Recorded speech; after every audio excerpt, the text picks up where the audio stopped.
Di pinggir jalan utama menuju Ubud, berdirilah sebuah warung sederhana bernama Warung Babi Guling Surajaya. Dari luar, bangunannya tak jauh berbeda dengan warung-warung lain. Atap seng berkarat, meja kayu panjang, dan kipas angin tua yang berdecit di langit-langit. Tapi entah mengapa, sejak setahun terakhir, warung itu tidak pernah sepi. Setiap hari, dari pagi hingga tengah malam, antrean mengular di depan warung. Mobil-mobil berplat kota besar berhenti untuk mencicipi babi, gulingnya yang katanya paling enak di Bali. Bahkan ada yang rela menunggu 2 jam hanya untuk sekeping daging dengan sambal mata yang pedas membakar lidah. Namun, warga sekitar tahu keanehan itu bukan karena resep rahasia. Ada sesuatu yang tidak wajar pada warung itu. Malam hari, ketika semua pelanggan sudah pulang dan lampu-lampu dimatikan, suara aneh sering terdengar dari dapur. Suara gong, gending gamelan, dan kidung seperti dari upacara adat, tapi dengan nada sumbang dan lambat seolah dimainkan oleh roh. Kadang aroma dupa menyengat menyelimuti gang belakang, bercampur bau amis daging mentah yang belum sempat dibersihkan. "Pak Sura lagi ngayah mungkin," ujar warga yang mencoba menenangkan diri. Tapi siapa yang ngayah tengah malam, sendirian, tanpa cahaya lilin? Hanya dengan suara gong dan tawa kecil yang terdengar dari balik tembok. Pak Sura, pemilik warung, dulunya hanyalah seorang penjual kecil yang hampir gulung tikar. Dia dikenal baik, tapi keras kepala. Dulu warungnya sepi, pelanggan jarang datang.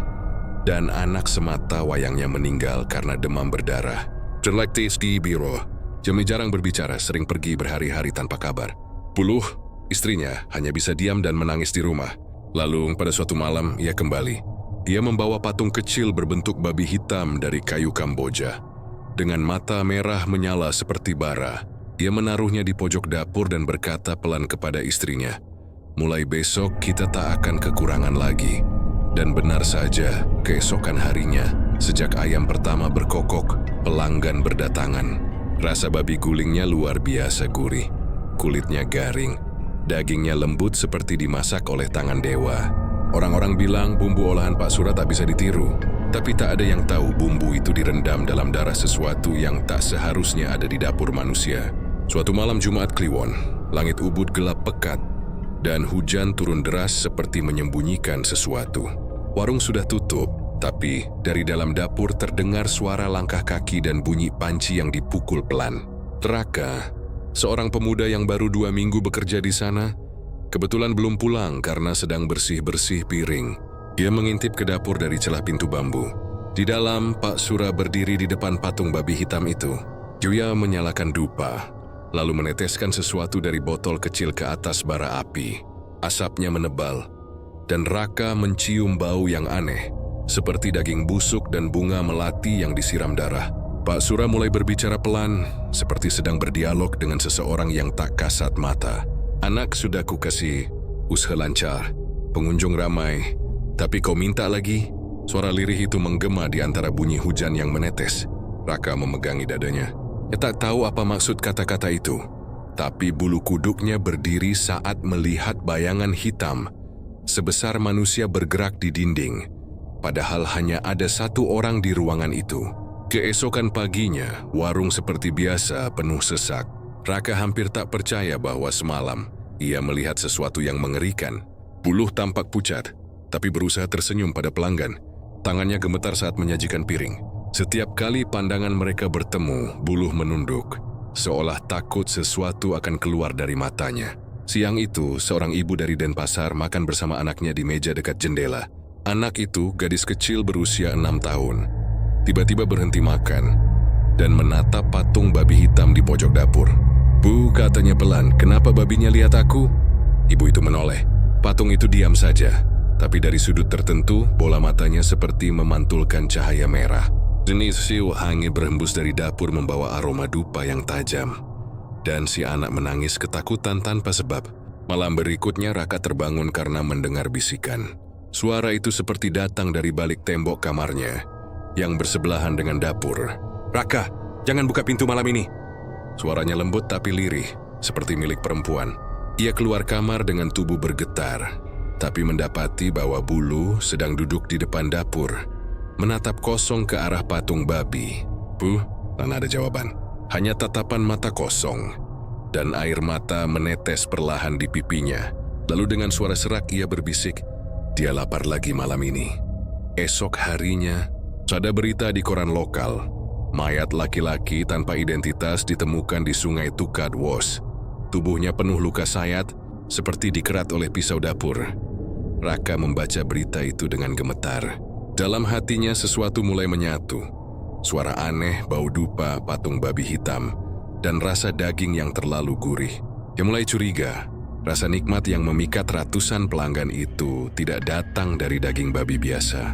Tapi ia tak berani bertanya, karena setiap kali ia mencoba, mata Pak Sura akan menatapnya tajam. Mata yang kini terlihat berbeda, lebih merah, lebih dingin, seperti mata seekor babi yang sedang mengintai mangsanya dari balik kegelapan.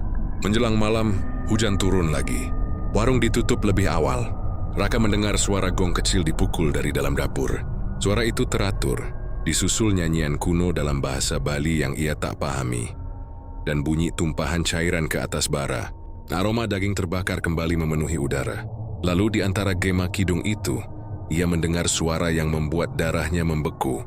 Tawa perempuan diikuti isak tangis yang terdengar seperti berasal dari dasar bumi. Raka tahu malam itu warung Surajaya sedang memberi makan sesuatu yang bukan manusia. Dan mulai malam itu ia sadar, tempat ia bekerja bukan sekadar warung makan, melainkan pintu ke dunia pesugihan yang haus darah. 20 tahun lalu, jauh sebelum warung babi guling itu terkenal, Pak Sura hanyalah seorang penjajah babi guling keliling. Demi main rengkuroku dari pagi hingga malam, berkeliling dari desa ke desa. Kadang daging dagangannya habis karena pembeli, tapi lebih sering ia pulang dengan wajah lelah dan bahan sisa yang nyaris busuk. Buluh, istrinya, selalu menunggunya di rumah kecil mereka di pinggir hutan dekat Pura Dalam Tegal Sari. Mereka hidup miskin tapi saling mencintai. Satu-satunya kebahagiaan mereka adalah anak laki-laki bernama Made, berusia 8 tahun. Anak itu ceria, sering membantu ayahnya mengipas arang atau mencicipi sambal. Tapi kebahagiaan itu hanya bertahan sebentar. Suatu musim hujan, Made jatuh sakit, tubuhnya panas tinggi, matanya kuning, dan perutnya membengkak. Mereka sudah berusaha ke Balian, ke rumah sakit, ke pura, tapi tak ada hasil. Dalam 3 hari, anak itu meninggal di pelukan Buluh.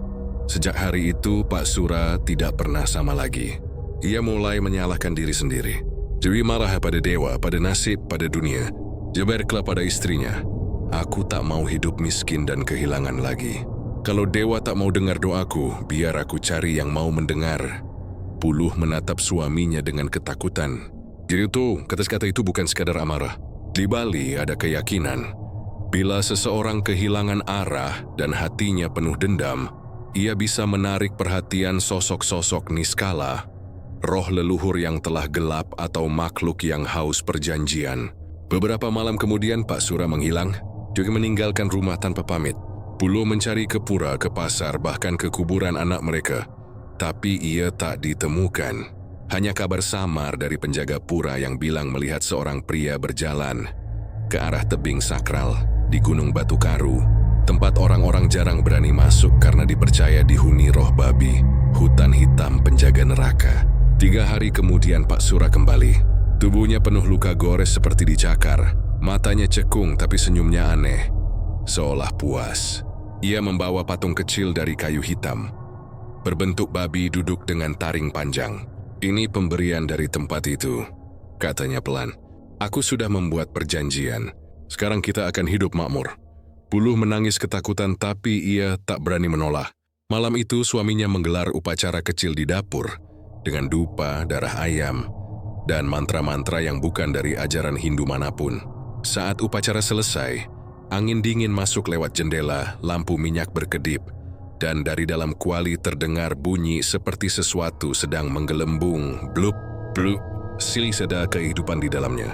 Keesokan paginya, daging babi sisa kemarin yang seharusnya sudah busuk, berubah menjadi segar kembali. Pak Sura memasaknya, menjualnya, dan semua orang yang mencicipi memuji rasanya. Mereka bilang, ini babi guling paling enak yang pernah kami makan." Dari situ, warung mereka mulai ramai. Buluh tahu sesuatu yang tak beres. Setiap malam Pak Sura berbicara sendiri di dapur. Ia menyalakan dupa, meneteskan darah ayam, lalu berbisik ke patung kecil itu. Kadang terdengar suara lain membalas dari balik dinding. Suara berat, serak, seperti napas dari hewan besar. Suatu malam ia memberanikan diri bertanya, "Surah, apa yang kau lakukan setiap malam?" Suaminya menjawab tanpa menatap, "Aku memberi makan dia yang memberi kita rezeki." Siapa dia? Celeng Niskala, dewa babi yang menolak surga dan tinggal di antara manusia. Dia lapar loh.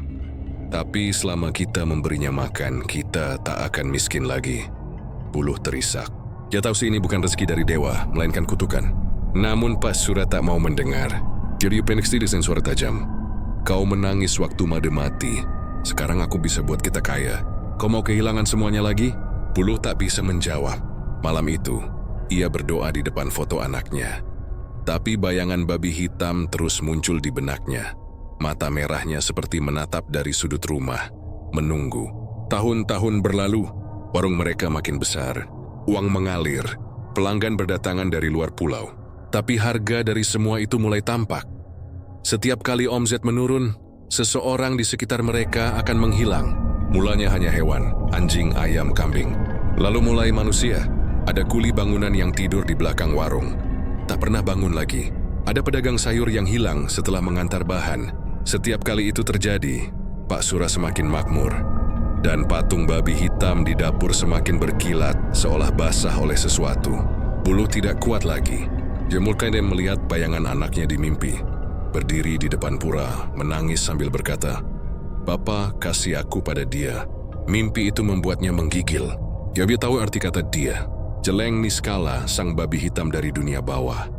Bukan sekadar roh, ia membutuhkan tumbal darah manusia agar keajaiban tetap hidup.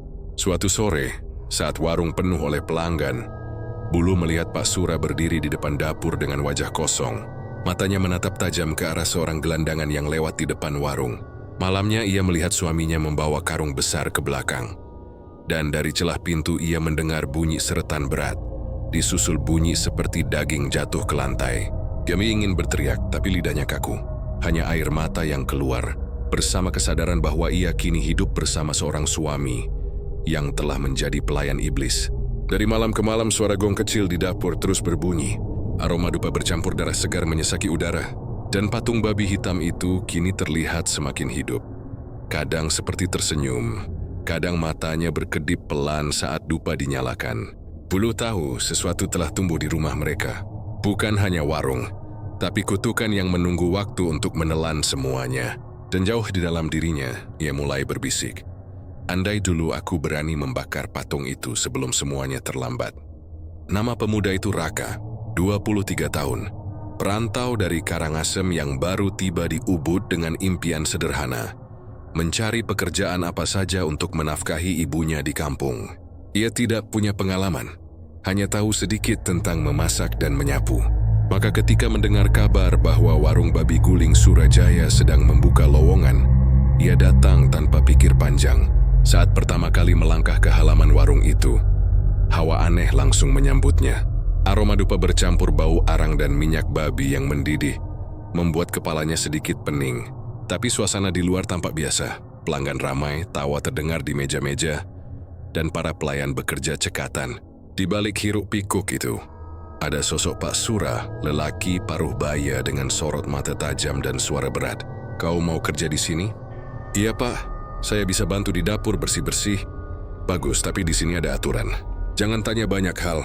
Jangan pernah buka dapur setelah jam 12 malam. Kalau kau dengar sesuatu, pura-puralah tidur." Nada suaranya datar tapi tegas. Raka hanya mengangguk. Hiwawihing diwannya balas disiplin kerja. Dia tidak tahu, malam pertama akan menjadi awal dari mimpi buruk yang panjang. Hari-hari pertama berjalan lancar.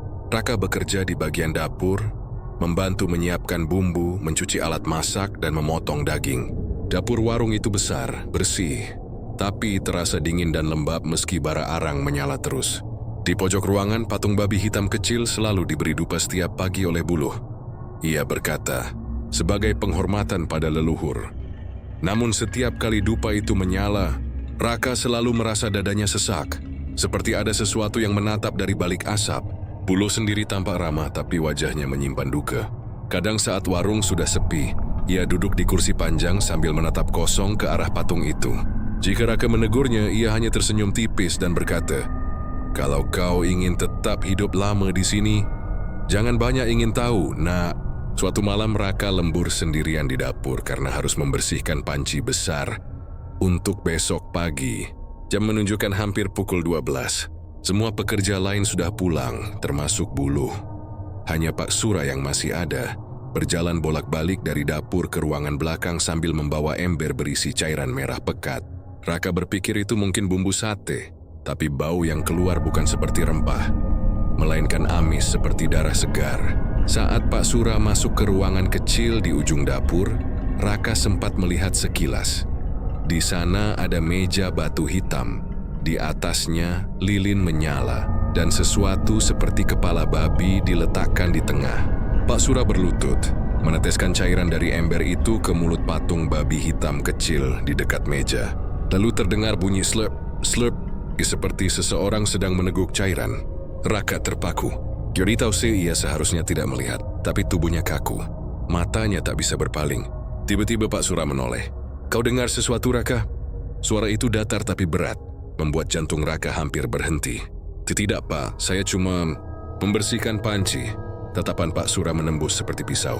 Tapi beberapa detik kemudian ia tersenyum. Senyum yang dingin dan tidak manusiawi. "Bagus. Ingat, jangan pernah tanya apa yang kulakukan di sini. Kau kerja, kau makan, dan kau tutup mata." Raka mengangguk. Tapi malam itu ia tak bisa tidur. Suara slurp dari dapur terus terngiang di telinganya, disertai aroma amis yang seolah menempel di kulitnya. Hari-hari berikutnya keanehan semakin nyata. Setiap kali dapur dibersihkan pagi hari, lantai dekat meja batu itu selalu basah oleh cairan merah. Pak Sura menyuruh mereka jangan mengelapnya, hanya menaburkan abu arang dan membiarkannya kering sendiri. "Darah babi," katanya singkat. Tapi Raka yakin itu bukan darah babi. Warnanya terlalu gelap, baunya terlalu menusuk, seperti darah manusia yang lama disimpan. Bahkan ayam-ayam liar yang biasa berkeliaran di belakang warung tak pernah mau mendekat ke tempat itu. Mereka selalu berkokok keras setiap kali malam Jumat tiba. Suatu pagi, salah satu pekerja lama, Mang Oka, mendekati Raka saat mereka sedang menyiapkan sate. Dia berbicara pelan, memastikan Pak Sura tidak mendengar. "Kau pekerja baru, ya? Dengar baik-baik. Kalau nanti ada upacara tengah malam, jangan ikut campur." Mereka bilang itu ritual bersih dapur, tapi sebenarnya Mang Oka tidak sempat melanjutkan. Tiba-tiba pintu dapur terbuka, dan Pak Sura berdiri di sana dengan tatapan membunuh. "Kalian kerja atau bergosip?" Mang Oka menunduk ketakutan. Tak lama setelah itu ia menghilang tanpa jejak. Esoknya Raka tanya pada Buluh, tapi perempuan itu hanya menjawab lirih, dia pulang kampung. Tidak usah cari dia lagi. Tapi Raka tahu itu bohong. Di belakang warung, dekat tempat pembuangan, ia menemukan pecahan gelang perak yang biasa dipakai Mang Oka, berlumur tanah dan bercampur serpihan daging mentah. Malam Jumat berikutnya, Raka sengaja tidak tidur. Ia bersembunyi di balik dinding dapur, menunggu apa yang terjadi setiap tengah malam. Tepat pukul 12, ia mendengar langkah kaki berat.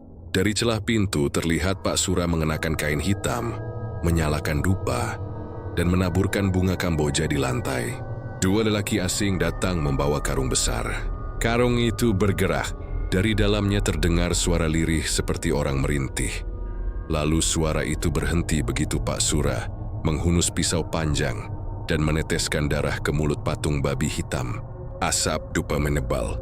Raka melihat bayangan besar menyerupai babi raksasa muncul di dinding, bergerak seperti hidup. Dari mulut bayangan itu keluar suara dalam bahasa yang tak dimengerti. "Lapar." Lagi, Raka menutup mulutnya agar tak berteriak.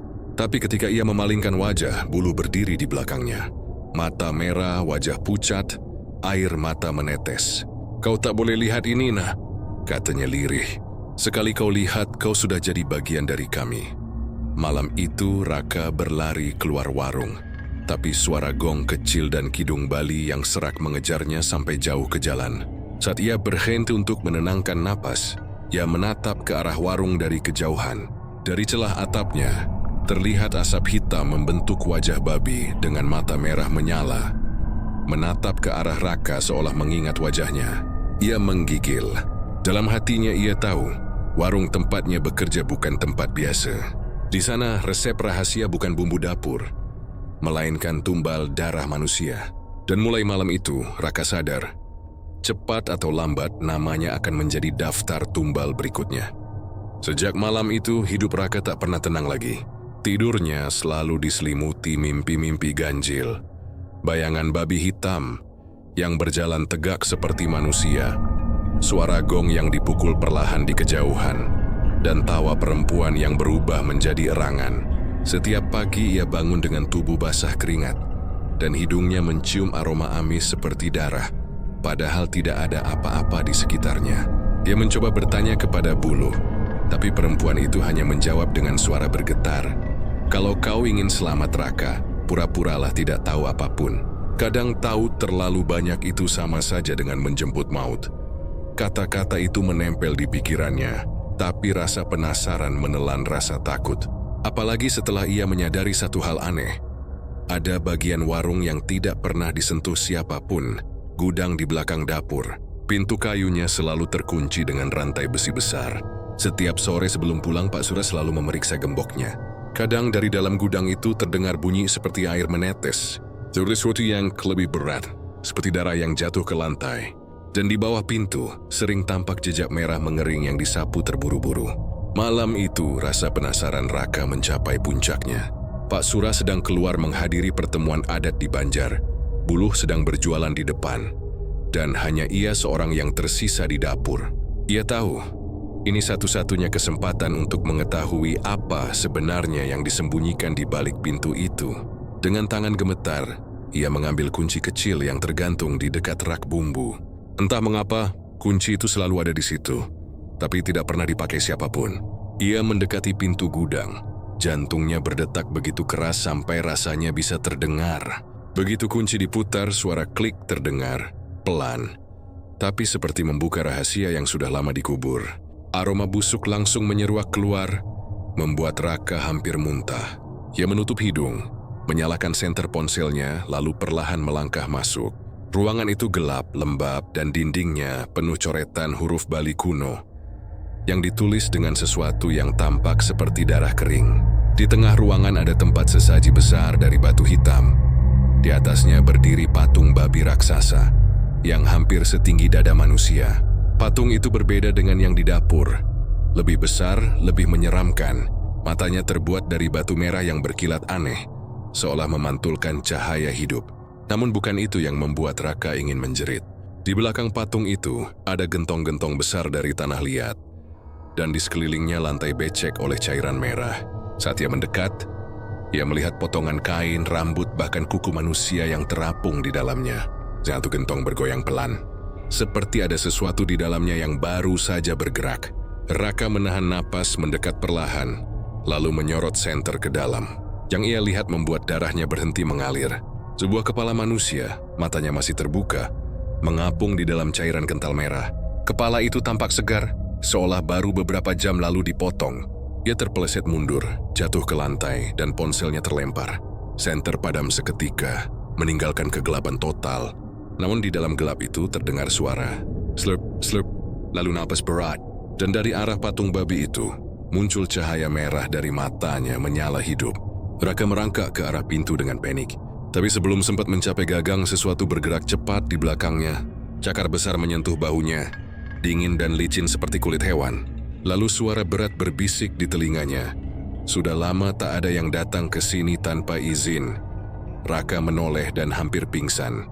Sosok besar setengah manusia, setengah babi, berdiri di belakangnya. Matanya merah, giginya meneteskan darah. Aroma anyir memenuhi ruangan. Tubuhnya berbulu kasar, tapi bagian perutnya terbuka. Terlihat daging berdenyut seperti jantung yang masih berdetak. Sosok itu mendekat, mengendus lalu tertawa pelan. Suaranya seperti dua orang berbicara bersamaan. Kau punya darah muda, manis. Raka menjerit sekuat tenaga, menendang pintu dengan sisa tenaga. Pintu terbuka lebar, dan ia berlari keluar dengan wajah pucat. Begitu keluar, udara malam terasa lebih berat, seolah seluruh warung menyerap cahaya di sekitarnya. Pak Sura berdiri di halaman, menatapnya dengan tatapan kosong. Wajahnya penuh abu dupa, dan di tangan kanannya masih ada pisau dengan darah menetes. Kau buka pintu itu ya? Suara Pak Sura tenang, tapi justru itulah yang membuatnya semakin menakutkan. Raka mundur, tak bisa menjawab. Itu bukan tempat untuk manusia biasa. Yang kau lihat tadi, itu pemberi rezeki kami. Dia lapar dan kau sudah membangunkannya. Raka memohon ampun, tubuhnya gemetar hebat. Tapi Pak Sura hanya tersenyum dingin. Jangan takut, mungkin dia memilihmu jadi bagian dari keluarga kami. Tiba-tiba dari belakang terdengar jeritan buluh. Ia berlari sambil menangis, memegangi kepala.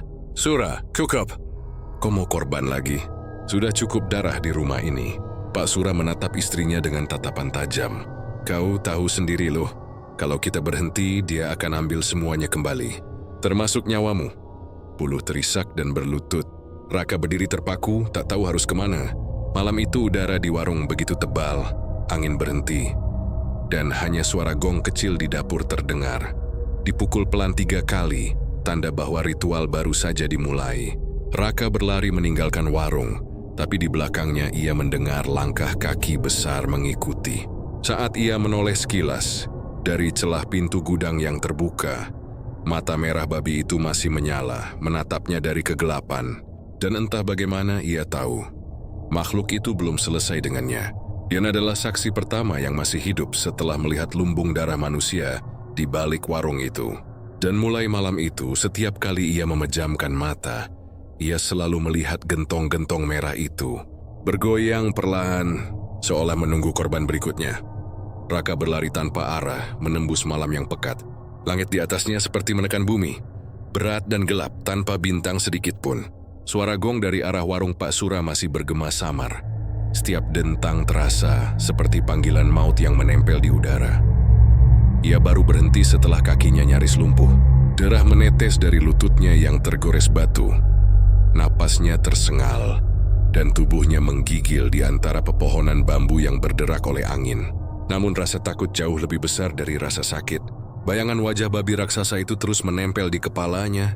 Mata merahnya, napasnya yang berat, dan suaranya yang berlapis seperti dua makhluk berbicara bersamaan.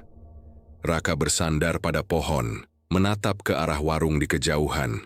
Dari sana terlihat cahaya obor yang bergerak-gerak, suara gong yang semakin cepat, dan sesekali terdengar jeritan lirih. Sebuah ritual sedang berlangsung, dan ia tahu, malam itu bukan kali pertama darah manusia mengalir di tempat itu. Namun sebelum ia sempat berpikir lebih jauh, bayangan hitam melintas cepat di belakangnya. Suara angin seperti disobek. Raka menoleh panik, tapi tak ada siapa-siapa.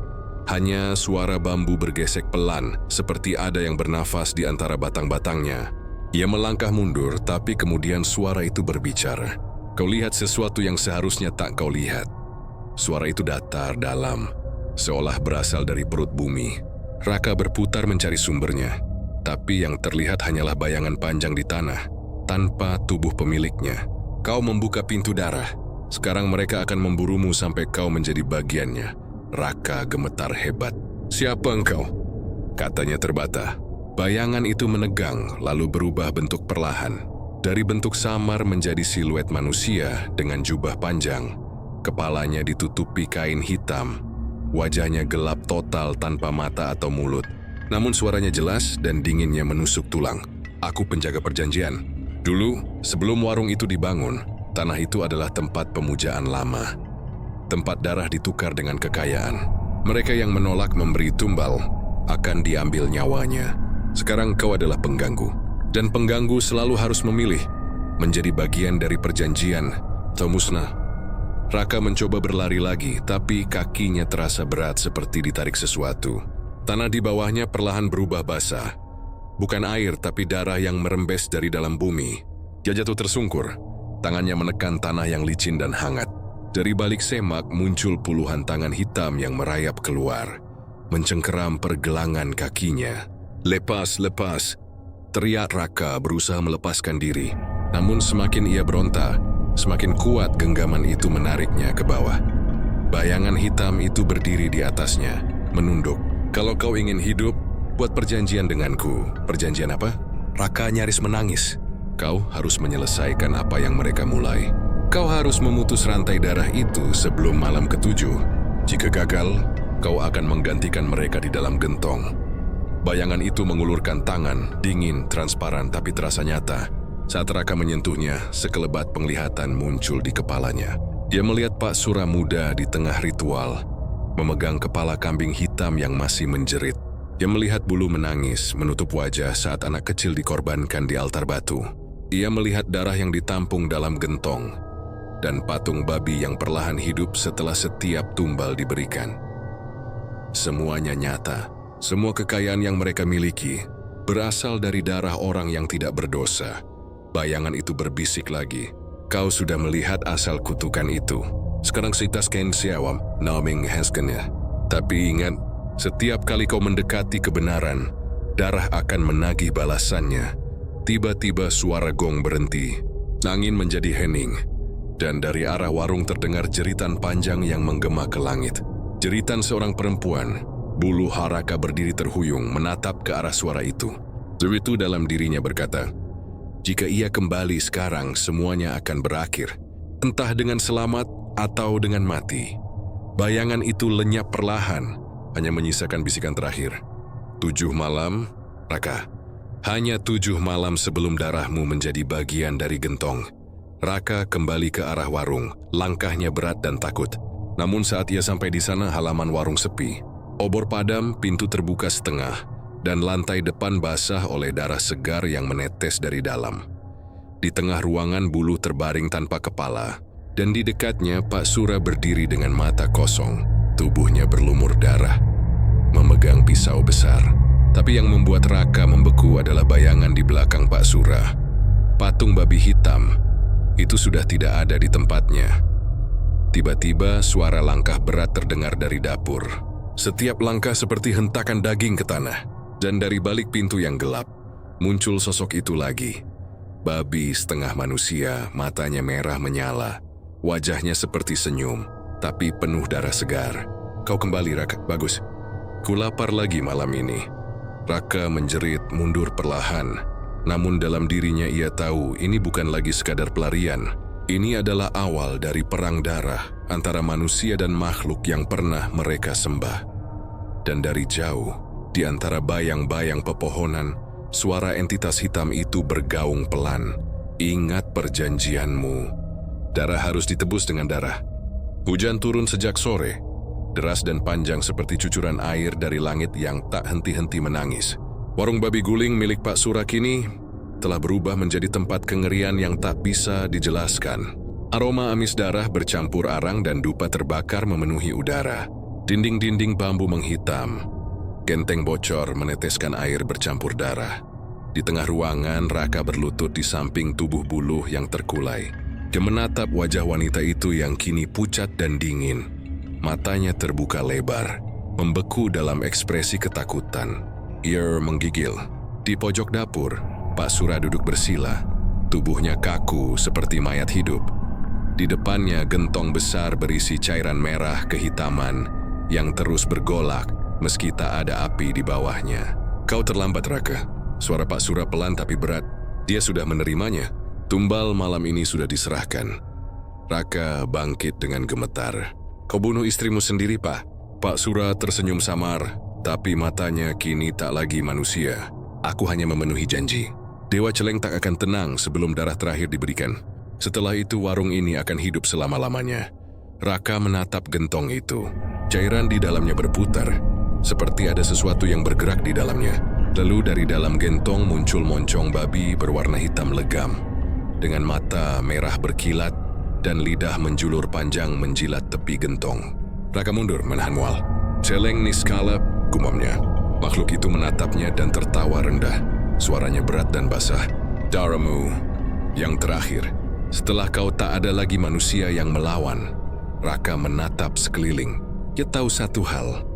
Makhluk itu tak bisa dihancurkan dengan kekerasan biasa. Ia teringat pada kata-kata bayangan hitam penjaga perjanjian tentang memutus rantai darah sebelum malam ketujuh. Ia hanya punya satu kesempatan. Melakukan ritual penebusan untuk mengembalikan semua tumbal yang sudah diambil. Ia berlari ke altar belakang warung, tempat buluh dahulu sering berdoa. Di sana masih ada sesajen tua yang telah berjamur dan dupa yang padam. Raka menyalakan dupa itu dengan tangan gemetar, lalu mengambil air suci dari kendi. suara angin mulai mengamuk. Dinding bergetar. Dari dapur terdengar raungan babi bercampur jeritan manusia. Seolah dua dunia sedang bertabrakan. Sang Hyang Widhi, ampunilah kami. Suara Raka serak, matanya menatap langit-langit yang retak. Aku bukan siapa-siapa, tapi aku ingin memutus perjanjian ini. Jika darah harus dibayar dengan darah, biarlah darahku menjadi akhir dari kutukan ini. Tiba-tiba tanah di bawah altar bergetar hebat. Gentong di dapur meledak, menyemburkan darah panas ke seluruh ruangan. Pak Sura berteriak kesakitan. Tubuhnya mencair seperti lilin terbakar. Sementara dari kepalanya keluar asap hitam berbentuk babi yang meraung marah. Kau berani melawan perjanjian yang telah ditulis dengan darah suci. Makhluk itu muncul sepenuhnya. Setengah babi, setengah manusia, bertaring panjang. Matanya berkilau seperti bara api. Ia berjalan perlahan ke arah Raka. Setiap langkahnya membuat lantai retak dan mengeluarkan asap hitam. Raka menggenggam kendi air suci erat-erat, lalu menuangkannya ke tanah di depan altar, sambil melantunkan doa yang ia hafal dari bisikan bayangan penjaga. Yang lahir dari darah, kembali ke tanahnya. Yang hidup dari tumbal, kembali pada malam. Kuserahkan darahku, agar tak ada lagi darah yang tumpah. Air suci itu bercampur dengan darah di lantai, menghasilkan asap putih yang tebal. Makhluk itu menjerit, suaranya menggema ke seluruh desa. Tubuhnya terbakar, meleleh, dan di antara jeritannya, Raka melihat bayangan banyak wajah manusia, wajah para korban. Muncul satu persatu dari tubuh sang celeng niskala. Wajah buluh, wajah para pekerja, wajah anak kecil yang dulu dikorbankan. Semuanya menatap Raka, lalu lenyap ke udara seperti debu. Pak Sura menatapnya dengan mata sekarat. Kau, bodoh Raka. Kau tak tahu, tanpa dia, semua akan mati. Termasuk aku. Tubuhnya hancur perlahan menjadi abu hitam yang tertiup angin. Gentong di dapur retak lalu pecah, mengeluarkan aroma amis yang menusuk. Dan di tengah ruangan, patung babi hitam itu runtuh, berubah menjadi serpihan arang yang hancur bersama sisa-sisa darah yang kini menjadi air bening. Hujan di luar berhenti. Angin menjadi sunyi. Untuk pertama kalinya, warung itu benar-benar diam. Raka terduduk lemas, air mata bercampur lumpur di pipinya. Ia tahu ia telah memutus perjanjian itu, tapi ia juga tahu harga yang harus dibayar. Jiwanya sendiri kini terikat pada tanah itu. Malam semakin larut. Dia menatap gentong yang telah kosong, lalu bangkit pelan dan berjalan keluar. Dari kejauhan, suara gong terakhir terdengar pelan, lirih, tapi anehnya damai. Raka menatap langit berbisik, biar semua selesai di sini. Tidak akan ada lagi darah yang tumpah. Ia menyalakan dupa terakhir di depan pintu warung. Namun sebelum ia pergi, bayangan penjaga perjanjian muncul sekali lagi di belakangnya. Berwujud kabut hitam yang melayang pelan. Kau telah memutus perjanjian lama. Tapi ingat, darah yang menebus juga akan diminta kembali. Kau tak lagi hidup di antara manusia sepenuhnya, Raka. Kau penjaga yang baru. Raka menatapnya dengan mata kosong. Kalau itu harga yang harus dibayar, biarlah aku yang menanggungnya. Bayangan itu tersenyum samar sebelum lenyap bersama sisa asap dupa. Dan ketika fajar mulai muncul di ufuk timur, warung babi guling itu berdiri diam, tertutup rapat, basah oleh hujan dan darah. Orang-orang yang lewat hanya berkata, warung itu sudah tidak buka lagi. Tapi kadang malam-malam masih ada bau daging terbakar dari dalam. Mereka tak tahu bahwa di balik pintu bambu yang tertutup, Raka kini berdiri dalam diam, menjaga gentong kosong, agar darah tak pernah tumpah lagi. 3 malam setelah ritual penebusan, Desa Punggul berubah menjadi tempat yang diselimuti kesunyian aneh. Tidak ada ayam berkokok saat fajar. Tidak ada pedagang yang membuka lapak. Bahkan anjing-anjing yang biasa menggonggong setiap malam kini diam, hanya meringkuk di bawah atap menatap arah warung babi guling yang kini terbengkalai dengan sorot mata ketakutan. Warung itu berdiri beku di tepi jalan, ditinggalkan seperti bangkai yang membusuk perlahan. Orang-orang desa enggan mendekat meski mereka penasaran. Ada yang bersumpah melihat asap putih keluar dari dapur dan mendengar suara seperti seseorang sedang mengaduk sesuatu di dalam gentong, padahal gentong itu sudah kosong dan retak. Namun yang paling menyeramkan adalah bau daging panggang yang tiba-tiba muncul setiap malam pukul 12.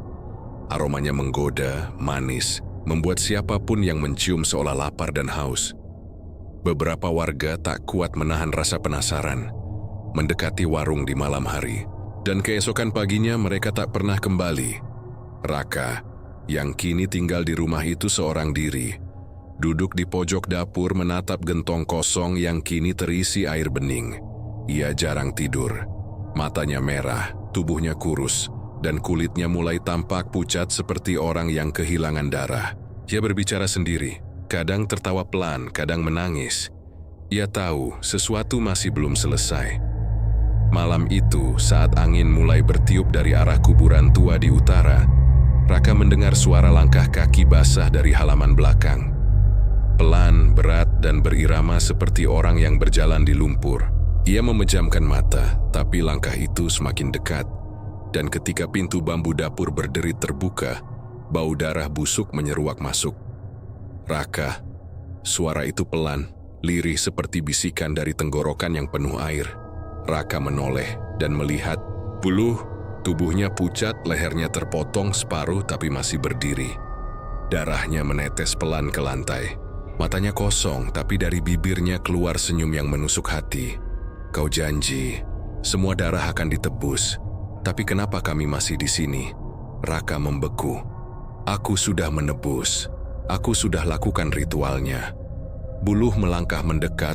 Suaranya kini berat dan bergema, seolah ribuan suara berbicara bersamaan. Tidak cukup. Satu darah menebus 1000 jiwa yang terperangkap. Kau pikir perjanjian setua itu bisa dihancurkan hanya dengan air suci? Dari balik tubuh Buluh, wajah-wajah lain mulai muncul. Para korban warung itu. Ada lelaki tua, gadis, muda, anak kecil, bahkan binatang yang dagingnya pernah dijual di warung. Mereka semua menatap Raka dengan mata berlubang dan wajah terdistorsi, seperti terbakar dari dalam. Kami adalah darah yang dimakan, daging yang dijual, dan nyawa yang dibakar demi kekayaan. Sekarang, kau adalah penjaga kami, tapi juga tumbal terakhir. Raka menahan napas lalu berdiri perlahan. Ia menatap gentong di dapur. Kini airnya mulai berwarna merah kembali. Ia tahu makhluk yang dulu disebut celeng niskala memang sudah lenyap, tapi jiwa-jiwa korban masih terikat pada gentong itu, terjebak di antara dunia hidup dan mati. Kalau kalian ingin bebas, katanya lirih, ambil darahku. Tapi roh-roh itu tertawa.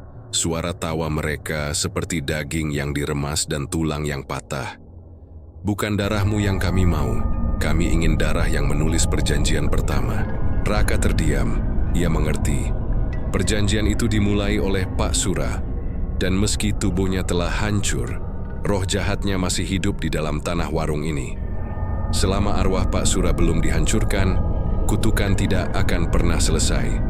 Malam itu, Raka menggali di halaman belakang, di tempat gentong pertama kali diletakkan. Tanah di sana lembek dan berbau busuk. Setiap kali cangkulnya menghantam, terdengar suara seperti tulang patah. Dan di kedalaman hampir 1 meter, ia menemukan peti kayu tua, berisi sisa-sisa tulang yang masih basah darah, tulang Pak Sura. Begitu udara malam menyentuh tulang itu, tanah bergetar dan dari dalam peti terdengar suara berat yang sangat dikenalnya. Raka, kau mengkhianatiku. Tulang-tulang itu bergerak sendiri, membentuk sosok manusia dengan kepala babi hitam di atas bahunya. Senyum lebar terukir di wajahnya. Aku yang memberimu kekuatan untuk hidup, aku yang menjadikanmu penjaga, dan kau balas dengan doa suci. Raka memegang dupa dan kendi air suci terakhir yang tersisa. Aku tak mau jadi penjaga kutukanmu. Aku mau bebaskan mereka semua. Makhluk itu tertawa, langit bergemuruh, angin berputar, pohon-pohon menunduk, dan dari gentong di dapur, darah menyembur seperti air mancur, membentuk pusaran merah di udara. Kau pikir bisa melawan darah leluhur, Raka? Darah yang sudah menulis namamu di dalam gentong sejak malam pertama kau melihatku? Raka menjerit, tubuhnya terbakar panas dari dalam. Ia melihat kilasan masa lalu.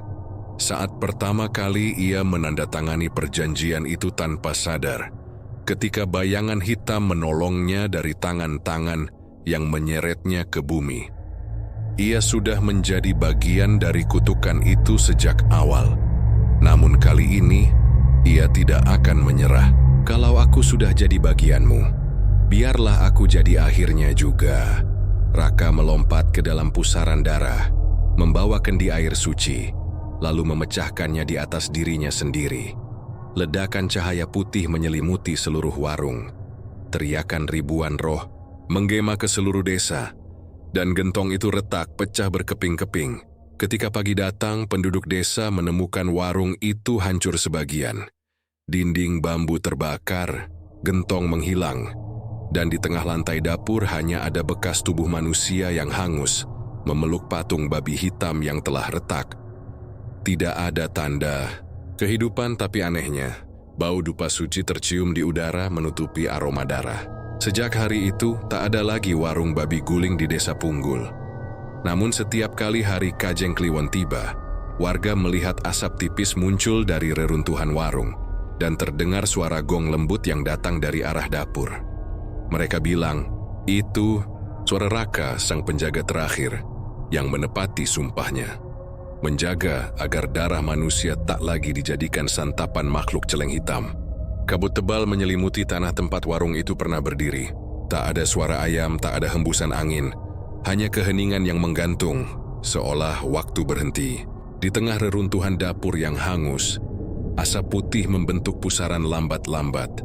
Dan dari dalamnya muncul bayangan tubuh Raka. Telanjang dada, tubuhnya hangus sebagian tapi masih berdiri tegak. Matanya tidak lagi merah, tapi kosong seperti cermin dari dua dunia yang saling menatap. Ia menatap sekeliling. Semua tampak asing. Tanah di bawahnya berwarna hitam seperti arang. Langit berputar dengan warna merah gelap, dan di kejauhan berdiri gerbang batu besar berbentuk kepala babi raksasa.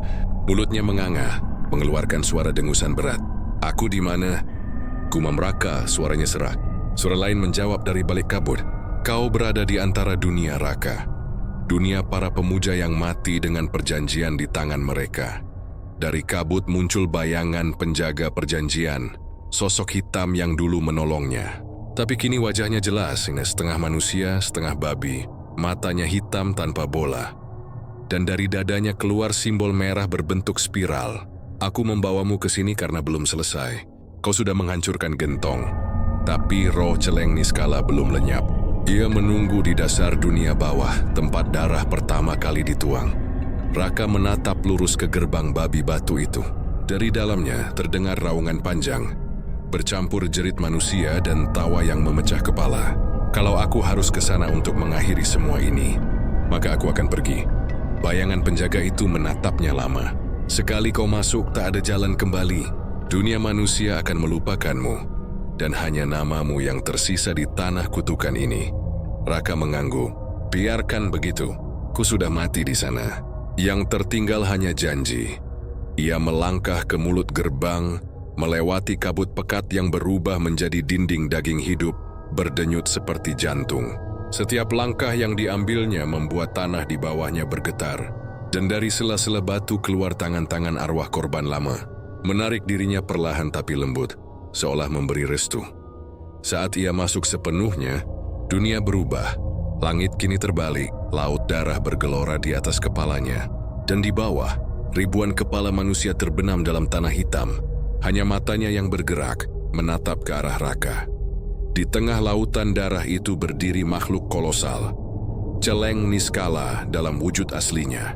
Tubuhnya sebesar pura, kulitnya seperti baja terbakar, dan di wajahnya tergambar ratusan wajah manusia yang menangis dan tertawa bersamaan. Taringnya meneteskan cairan merah ke tanah, dan setiap tetesnya melahirkan roh-roh kecil yang merangkak seperti ulat. "Raka," suara makhluk itu mengguncang langit. "Kau datang membawa kutuk baru. Aku lahir dari janji pertama manusia yang lapar akan kekayaan. Kau pikir bisa memadamkan kelaparan yang diciptakan manusia sendiri?" Raka menatapnya tajam tanpa gentar. "Aku datang bukan untuk melawan, tapi untuk menutup pintu antara kau dan dunia kami." Makhluk itu tertawa, suara tawanya seperti suara 1000 gong dipukul bersamaan. "Pintu itu bukan aku yang buka, manusia.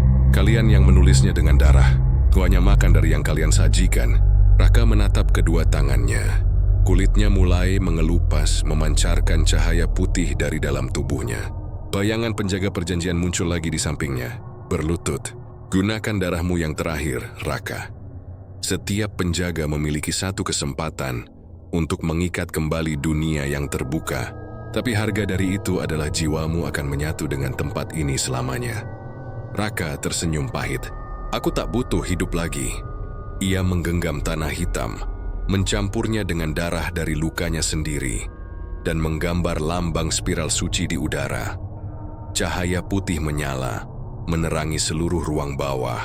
Celeng Niskala menjerit, tubuhnya bergetar. Wajah-wajah manusia di tubuhnya menjerit bersamaan. Kau bodoh manusia. Dengan mengikatku, kau juga mengikat dirimu. Dunia atas akan tetap lapar. Dan di saat mereka memanggilku lagi, yang akan datang bukan aku, tapi kau. Raka tidak berhenti. Ia menancapkan kedua tangannya ke tanah. Darahnya menetes deras. Dari tanah itu tumbuh akar putih yang menjalar cepat, melilit tubuh Celeng Niskala, menariknya ke bawah. Biarlah begitu, katanya dengan suara serak. Asal tak ada lagi darah manusia yang mengalir di atas tanahku. Ledakan besar terjadi. Langit berdarah pecah, lautan api menguap, dan seluruh dunia bawah menggulung dirinya sendiri ke dalam pusaran. Ketika segalanya tenang, hanya tersisa satu sosok berdiri di tengah kegelapan. Raka. Tubuhnya kini menjadi bayangan putih transparan, matanya kosong tapi damai. Di bawah kakinya, tanah hitam berubah menjadi batu putih, dan di tengahnya muncul gentong baru. Bukan berisi darah, tapi air jernih. Bayangan penjaga perjanjian mendekat, bersujud. Kau telah menutup pintu, Raka. Dunia manusia aman.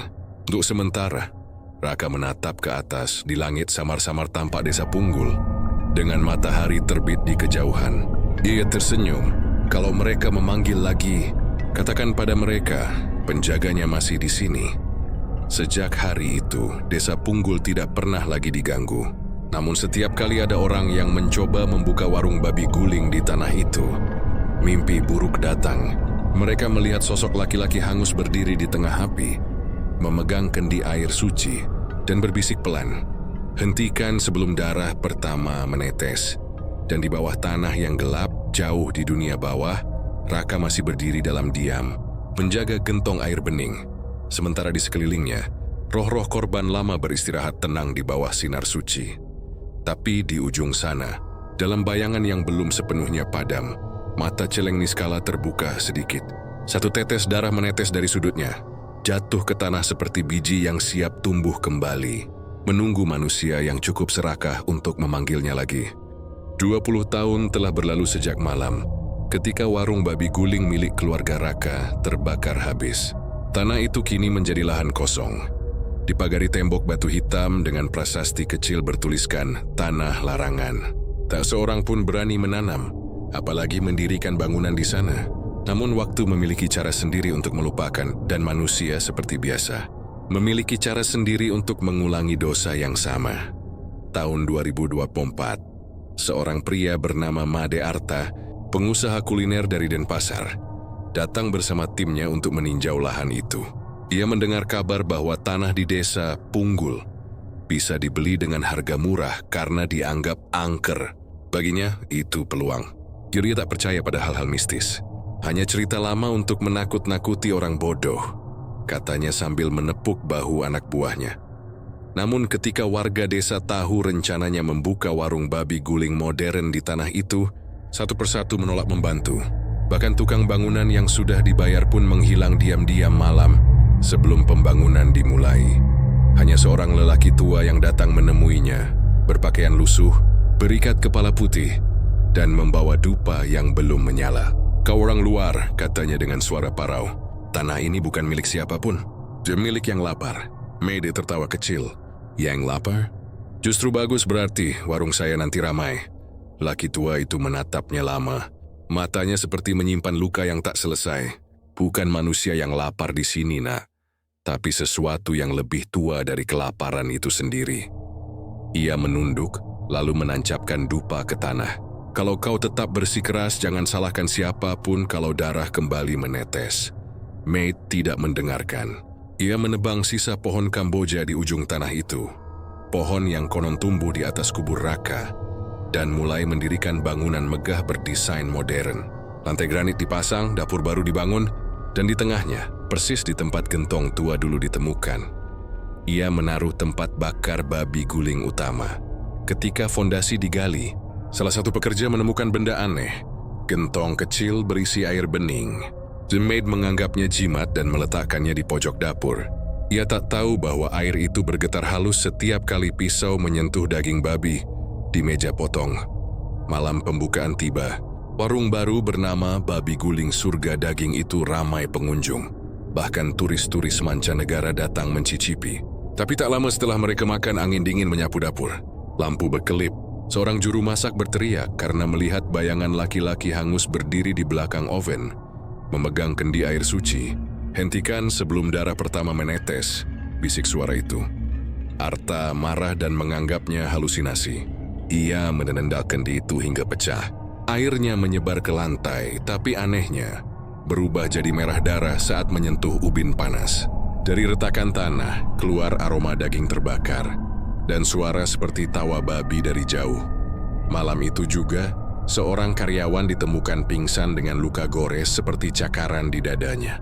Besoknya, seorang pelanggan yang memakan babi guling di sana meninggal mendadak di rumahnya. Tubuhnya ditemukan dengan bekas gigitan hewan di leher dan perut. Tapi tak ada satupun hewan yang bisa masuk rumah itu. Warung ditutup sementara. Tapi malam-malam setelahnya, warga desa mendengar suara babi mengerang dari arah warung yang gelap. Diikuti jerit manusia seperti kesakitan. Ketika polisi datang, tak ada siapapun di dalam. Hanya sisa darah segar menetes dari meja pemotongan. Seminggu kemudian, Pedi Arta ditemukan di tepi pantai Sanur. Tubuhnya hangus sebagian, tapi wajahnya tersenyum aneh, seperti sedang memandangi sesuatu yang hanya bisa dilihatnya sendiri. Di tangannya masih tergenggam potongan kayu bakar yang gosong. Dan di dalam sakunya ditemukan kertas kecil bertuliskan, "Pintu telah terbuka lagi. Lapar tidak pernah tidur." Sejak kejadian itu, desa Punggul kembali sunyi. Warung itu kini berdiri kosong. Lampunya kadang menyala sendiri di malam hari, meski listrik sudah dicabut. Orang-orang yang lewat mengaku mencium bau babi panggang bercampur darah. Dan sesekali dari balik jendela gelap, tampak sosok pria hangus berdiri diam. Wajahnya menyerupai Raka, tapi matanya kini berwarna merah menyala, bukan putih suci seperti dulu. Beberapa orang percaya, Raka tak sepenuhnya berhasil menutup pintu dunia bawah. Dengan tubuhnya menyatu bersama kutukan, ia menjadi bagian dari keseimbangan baru. Penjaga antara lapar manusia dan lapar makhluk bawah. Tapi keseimbangan itu rapuh. Setiap kali ada manusia yang tergoda oleh kekayaan cepat, terutama lewat makanan yang dipersembahkan dengan darah, pintu itu bergetar lagi, menandakan sesuatu di bawah sedang bangun. Kini, di pojok pura tua dekat desa, seorang anak kecil sering terlihat berbicara sendiri di sore hari. Ketika ditanya, ia menjawab polos, "Aku main sama Om Raka." Dia bilang, "Jangan biarkan mereka kasih darah lagi. Para tetua desa hanya bisa terdiam." Mereka tahu legenda lama belum berakhir. Dan di bawah tanah hitam yang dulu menjadi tempat gentong berdarah itu, sesuatu masih bernafas pelan, menunggu waktu, menunggu manusia lain yang cukup serakah untuk membuka perjanjian lama itu lagi. Pesugihan warung babi guling di Bali tidak pernah benar-benar mati. Ia hanya berpindah dari generasi ke generasi, menempel pada darah orang-orang yang berani menukar rasa lapar dengan kemewahan sesaat. Karena selama manusia masih makan dari hasil yang dikutuk, lapar dunia bawah tak akan pernah kenyang.